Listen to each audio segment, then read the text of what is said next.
rock fans, music fans, whoever you are, welcome to the halls of the musical people and journey crew. To young Chris, to beautiful Lauren, to the wonderful goddesses Trish, and to the dulcet Welsh tones of Paul Matthews. We are reviewing the latest rock albums and rate them out of 5, see if they get into a Hall of Fame. And today's offering is Wolf Alice and The Clearing. Now, where to go? To the wolf of the pack, to the she goddess herself. Let her howl away with her dulcet tones. Trish!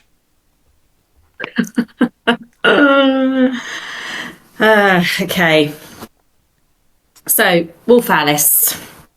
This band are a real divide for me musically, as I absolutely loved them when they first started out, and I went to see them at the Pyramids in Portsmouth, where their music and performance was full of energy and loud, just the way I like my music. Then they decided to take a different direction musically, which has worked for them and gaining them a great fan base and recognition in the music industry, being nominated for the Mercury Prize Album of the Year this year. Kudos to them for this, but for me they lost me as a fan and a follower, as this direction wasn't the same ones my ears like to listen to. So, would this new album reignite my love for them? I was taken aback and in a good way pleasantly surprised with the opening track, Thorns. It showed a maturer sound and really showcased the lead's vocals. Bloom Baby Bloom gave me Queen Audrina vibes vocally with an upbeat sound, which is a good thing. The album peaked and troughed for me with some good tracks like the aforementioned, but then it did get too melancholy personally for my listening. I did like the blues, jazzy tracks. Whilst it was a pleasant surprise to begin with, it wasn't enough to engage me back to the fan base. Sorry. So, Paul, what do you think? Tell me about Wolf Alice. 10 years in the making. The Clearing is Alice Wolf's fourth album, a polished, pumpy indie rock album. It is, or maybe, it is fabulously sung with beautiful songs like Leaning Against the Wall. But while the band seemed to be full of 70s rock nostalgia, the simple fact remains that this is a wolf that has been defanged to the extent that as a rock offering, it is toothless. If you're a Wolf Alice fan, you'll probably love this. For me, it was an album full of contemplation, like a nun at the cloisters, yearning for a guitar riff that would wake me up instead of another lovely piano piece. Wow, Lauren. Feel the same? Not the same? Has Wolf been defanged?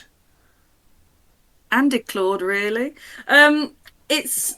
It's one of those things. So Wolf Alice were like the indie rock thing of that sort of period of time in my life, that sort of school period. The main way that I came across them is they featured quite heavily on some of the video games that I'd play. In particular, Life is Strange, which is one of my favourite ones. And with tracks like Bros Bros that they put out, it was real coming of age music. It was that sort of thing of where like it was all about youth and exploration of where you sit in the world and all that sort of stuff. Which for me back then, as someone who connects and communicates through music quite a lot, was a really lovely thing to have. But of course, we all go on journeys, our tastes change and all that sort of stuff. So in that sense, I was looking forward to listening to this, sort of like hoping it would take me back to that period a bit. And having known that, I will admit, seeing it on the list for this, I was like, oh, okay, I know of their roots with some of like the indie rock vibes and that sort of thing. But because I hadn't heard anything other than that period that I just spoke about, I was really surprised it was on the show. And yeah, it just sort of whelmed me. It was the sort of thing where it had the nice hints of nostalgia and stuff like that for me. But overall, it sort of very neatly fell within what I regard as average for what it is. On the whole, it was well made, and mainstream music-wise, it's good. Like, I know people who would really enjoy it and like have it on in the background, and it's sort of very floats you along doing whatever. But the issue for me lies within that very fact. It floats along and you do whatever. There's nothing that sort of makes you sit up and go, boom, it's a punch in the gut, or yes, it's laid back and chilled, but it makes you feel something with the story it's telling and all that sort of stuff, which is what some of their back catalogue did for me. So overall, yes, it's well made, it's well produced, it's doing what they know how to do these days. But it was just a bit meh for me, because again, we've been spoiled absolutely rotten. So it just didn't set a spark off for me. Now, somebody who always sets a spark off. Sets a spark off every time he opens his mouth and utters his lovely Bristol dulcet tones. Chris. I'm not from Bristol, so I haven't got a Bristol accent, but I'll leave that where it is. Did you not know that you do? You definitely do. I don't have as much of a Bristol accent as most people from Bristol, I can tell you that much for sure. Anyway, I kind of have to agree with Lauren and Trish on this one, and I will compare them directly with. So I've seen it done in a couple of reviews as well. But so Black Honey this month as well. It meanders.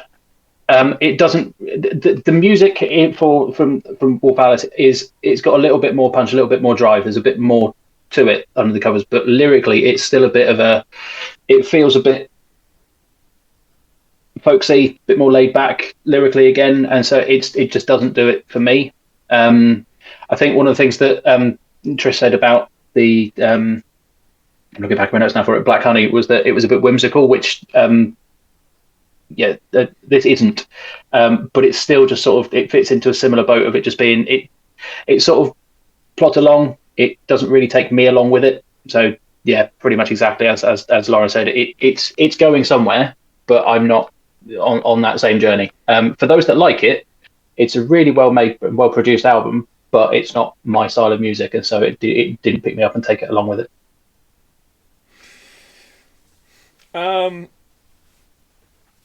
So I've been duped.